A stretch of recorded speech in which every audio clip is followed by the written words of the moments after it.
15வது வயசில் நான் அமெரிக்காவில் குடியேற போகிறதா சொன்னேன். எல்லோரும் சிரித்தாங்க. ஆனால் நான் அமெரிக்காவில் குடியேறினேன். என்னோட 18வது வயசில் நான் உலக ஆணழகன் ஆக போகிறேன்னு சொன்னேன். எல்லோரும் சிரித்தாங்க. நான் பல முறை அந்த டைட்டிலை வென்றேன். அதன் பிறகு நான் சினிமாவில் பெரிய ஹீரோவாக போகிறேன் அப்படின்னு சொன்னேன். எல்லோரும் சிரித்தாங்க. நான் ஹாலிவுட்டில் பெரிய ஹீரோவாயிட்டேன். சினிமாவில் பெரிய வீழ்ச்சி வந்தபோது இவன் அவ்வளோதான் முடிஞ்சு போனான் அப்படின்னு சொல்லி நக்கலை சிரித்தாங்க. நான் மீண்டும் மீண்டும் வந்தேன்.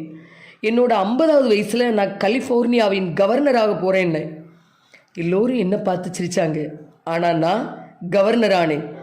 இப்போ என்னை பார்த்து சிரித்தவங்கள நான் திரும்பி பார்த்து சிரிக்கிறேன். அவர்களெல்லாம் அதே இடத்துல தான் இருக்காங்க.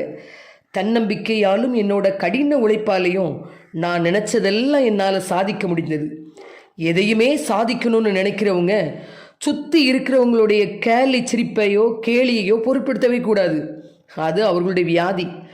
நம்மை பற்றியும் நம்முடைய தன்னம்பிக்கையின் ஆற்றலை பற்றியும் நமக்குத்தான் தெரியுமே தவிர அவர்களுக்கு தெரியாது. முயற்சி இருந்தால் செல்லும் பாதையெல்லாம் வெல்லும் பாதைதான். கேலிகளை கேலி செய்த நிஜ ஹீரோ அர்னால்டு. அவரை நம் வாழ்வின் முன்மாதிரியாக எடுத்துக்கொள்வோம். இனி நம் வாழ்வில் எல்லாம் சுகமே. வாழ்த்துக்கள் நண்பர்களே.